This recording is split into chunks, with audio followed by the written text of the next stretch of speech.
Hello and welcome to Rajat TV. You're watching India Fights Back with me, Rajat Kain.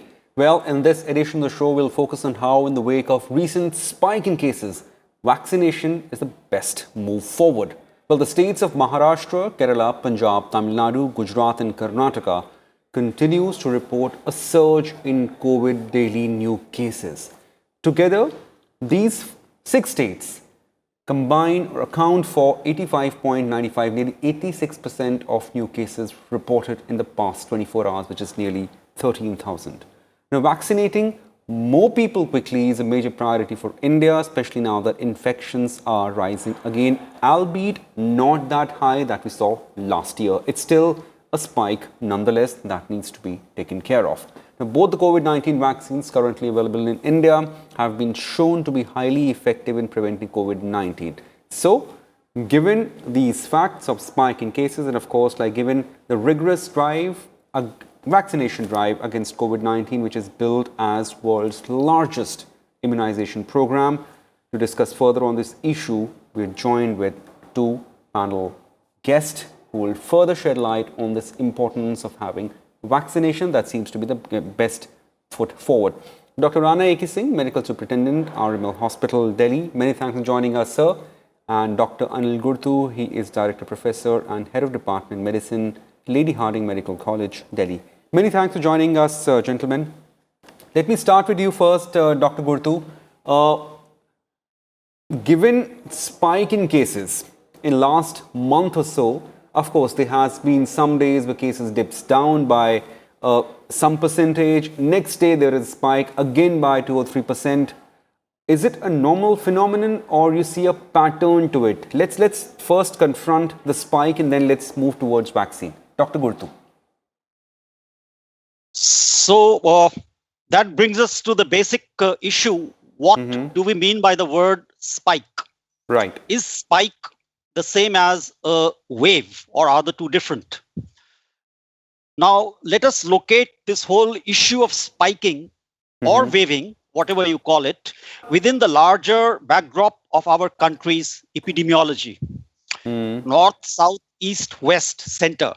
These are the epidemiologic or climatic zones that form our nation, India. Now, within these epidemiologic zones, virus interacting with social, cultural, and biological and climatic factors behaves differently. Rising here, falling there, rising and falling here, not so there. So in a large and diverse country, east, west, north, south, center, different, we expect a certain amount of what we call variability. Okay. Variance, whenever a social system, that is us and our behavior, masking, not masking, getting into crowded congregations or not getting into crowded congregations, elections here, festival there, marriage season somewhere else. The social behavior, when it interacts with the biologic behavior of the virus at the intersection, is created variability, unpredictability. So one expects this rise and fall across the landscape of a country. It's normal. Is it a spike or a wave? That is the issue. As of now, since the data pertains to less than 3 weeks, we only say that it is showing a rising trend. Full stop. Wave is a different situation altogether, which we cannot really, this doesn't really qualify as of today, a wave. A wave will show a different pattern of sustained upstroke, a peak, and then of course that fall, a rise and fall pattern. So for that, we need more time, more data. We are too close into the time space to call it a wave, really. I would at most call it a rising trend, call, if you will, a spike. It is to be expected in a country as diverse and big as ours. Interaction of biology and the social behavior together. Right. Dr. Singh, is this increase in number of cases, spike, wave, whatever you choose to call it, is it a cause of worry, or is it expected, as Dr. Gurtoo puts it across, saying that, given the size and dynamics of a population, of course, our social life and habits and customs, all those things of course, like the interaction of the social life with the biological nature of the virus, this increase is fairly expected. So, I mean, one way or the other, no matter how you are looking at it, the increasing numbers in certain parts of our country, we can't be happy about it. But if we look at the whole pandemic over last 1 year, the situation currently is much better. The only problem is that last 1 or 2 months we had seen that the pandemic is reaching at the bottommost level, and suddenly it starts surging in some part of our country.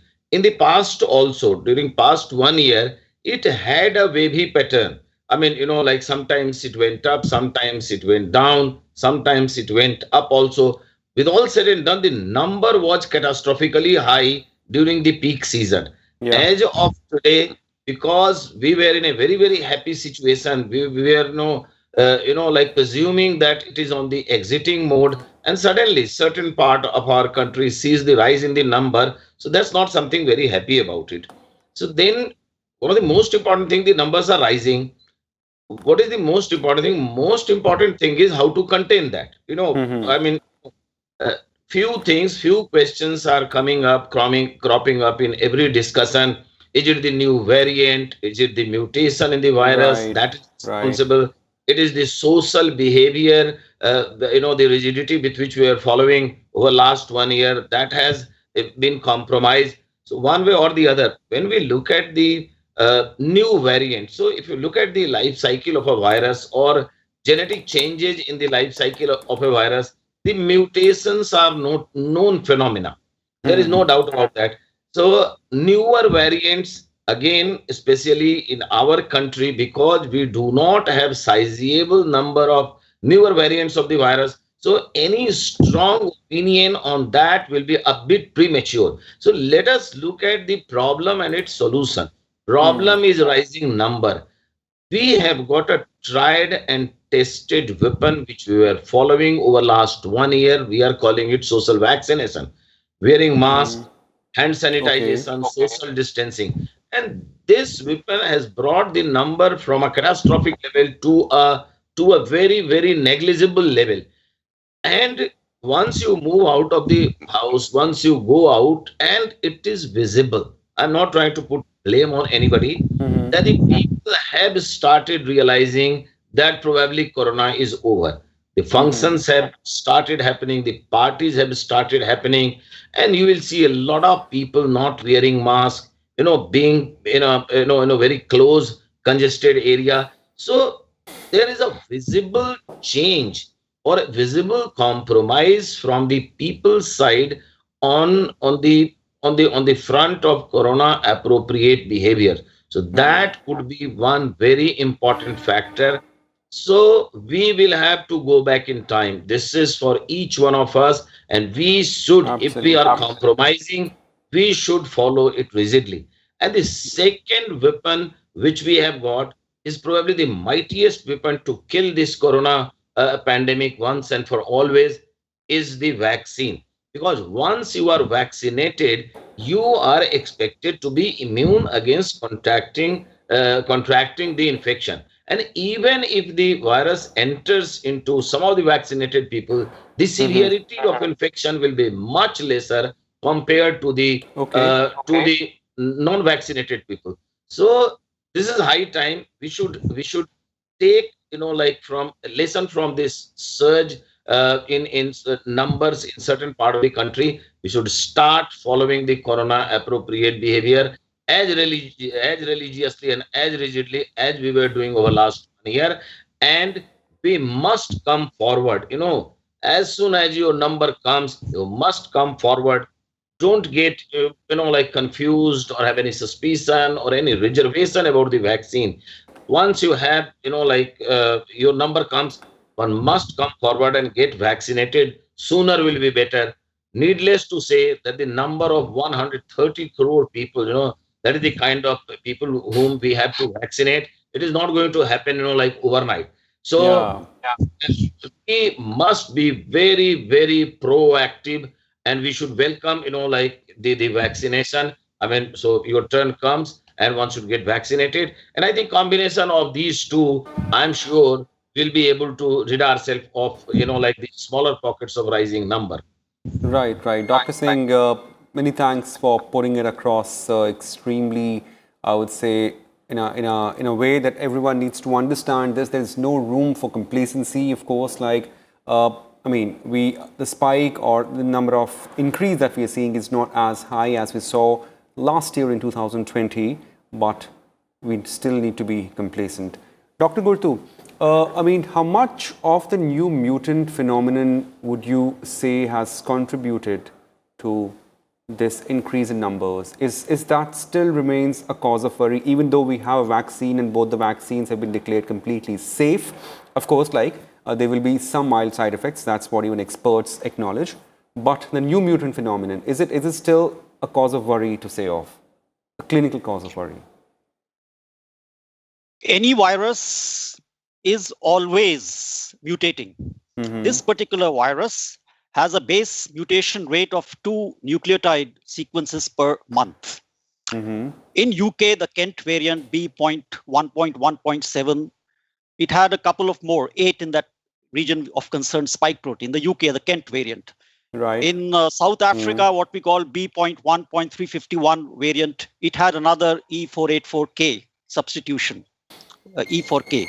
And in Brazil, we had a third mutant, P.1, which had E484K and this thing. So these mutations have emerged suddenly, all of a sudden, in 3 different continents, the Europe, Africa, and the South America, by a phenomenon independent of one another, what we call evolutionary convergence. Something that is helpful to the virus will emerge, do what you can.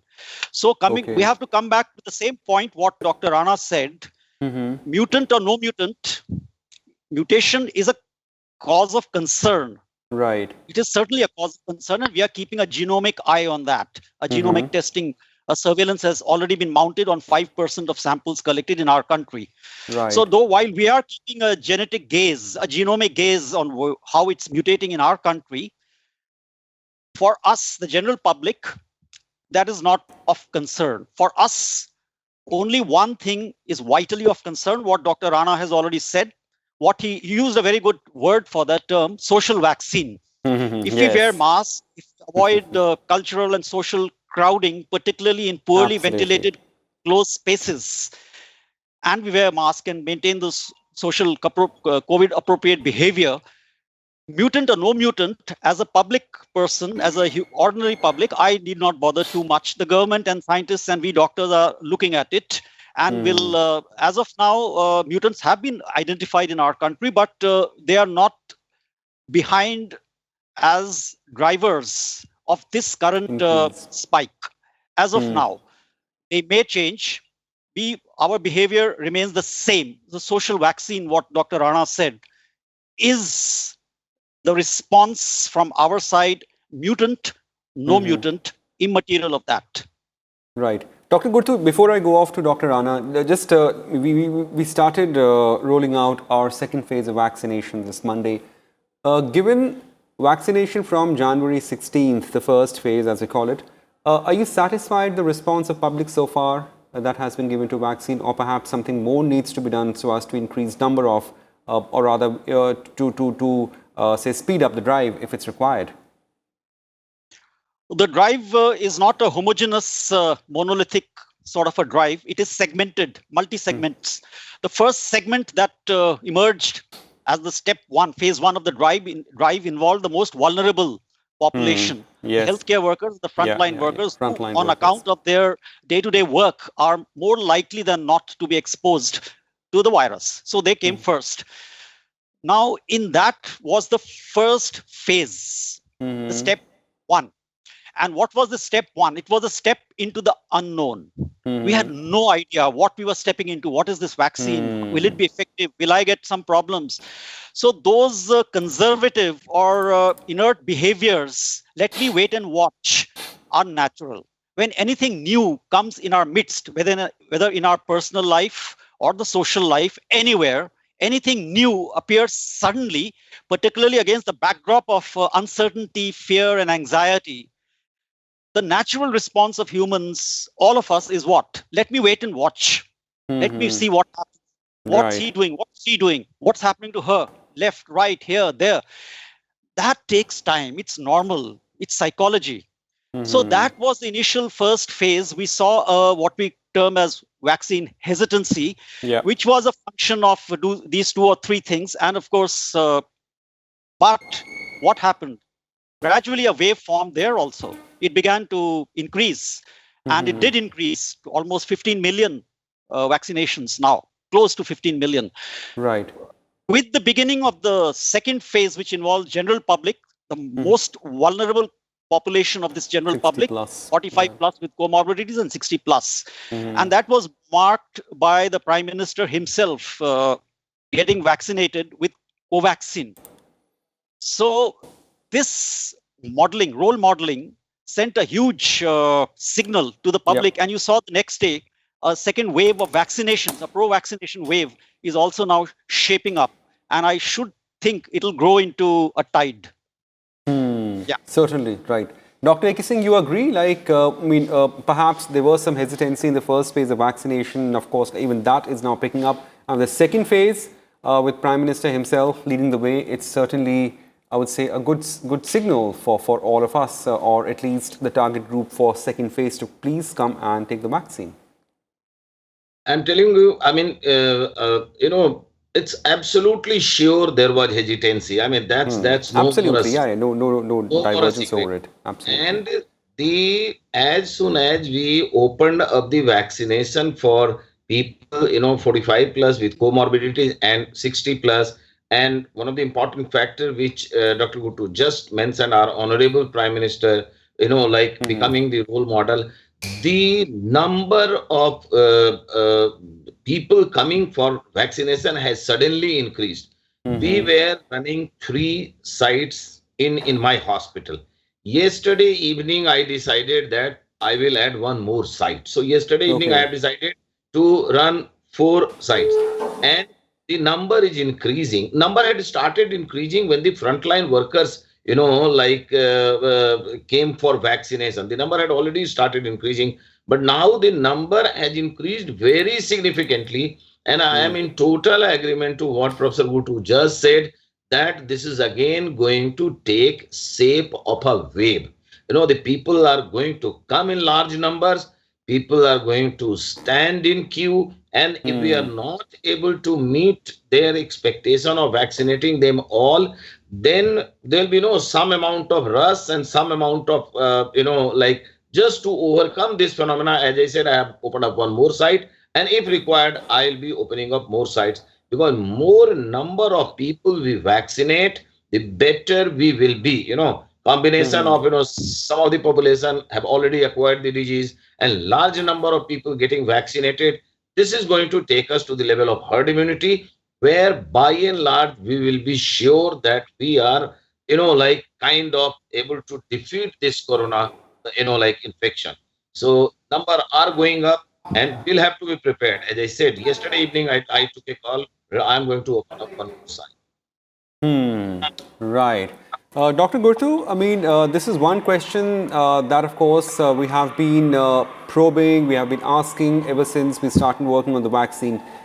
Will the last of the Indian, or to say the last of the citizen of the country, require vaccination, or is there a benchmark of herd immunity that we are targeting, after which it then becomes on case-to-case basis whether it's required vaccination or not?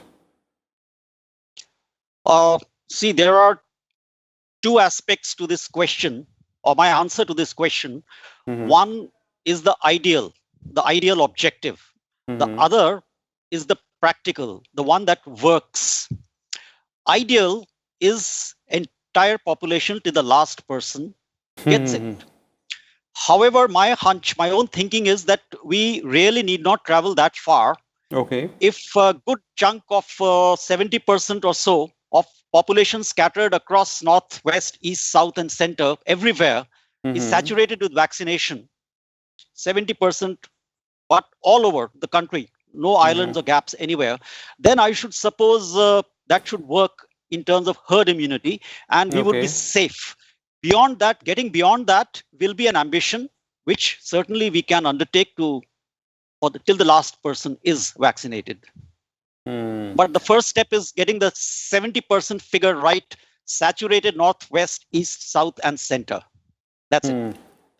Yeah, Dr. Singh, do you also agree? Like we need to reach an optimal level of say herd immunity, and then perhaps we can decide whether all of us, or rather everyone in the country requires vaccination. I'll again, I am in total agreement that once we achieve that 70% target that we call herd immunity, by and large, there will not be any sufferer Okay. from corona in this society. So if there are no sufferer, there is no carrier. And if there are no carrier, how the other person will contract the disease? So that by and large gives complete protection to all of us or the people of our country against the corona, like infection. But as Professor Gurtoo said, why should we leave even a smaller population of country at chance? So the ultimate aim should be, and especially this is a deadly disease. Deadly disease means once it takes a severe form, it is very difficult to save the life of these individuals. It is Yeah. extremely, I mean, infectivity rate is very high. So, and it has shown its real color to the globe, that how devastating it could be. So even if we have achieved that 70% milestone, even if we are nearly sure that we will be able to control this disease, but to take the vaccine, especially we are able to manufacture it ourselves. So I would believe that why should I leave anybody to chance, thinking about the infectivity, as well as some of the in some cases when it takes severer form, the outcome would be fatal. Right. So 70% first target, but why not all? Certainly. Right. So we have to leave it there. Dr. Rana A.K. Singh, many thanks for joining us. And Dr. Anil Gurtoo, many thanks for joining us. And of course, like elucidating on this extremely important aspect of being careful, maintaining COVID appropriate behavior, and of course, taking vaccination as and when we are, in terms of the numbers, the queues, we get the chance. Well, before we leave, a small appeal to all our viewers: no room to get complacent. Corona is not over yet. Please keep wearing a mask, keep washing your hands, and maintain physical distancing. Remember these three aspects of COVID appropriate behavior, that this is the only way you can defeat the pandemic. Well, that's it in this edition of India Fights Back. Thanks for watching RSTV. Thank you and goodbye.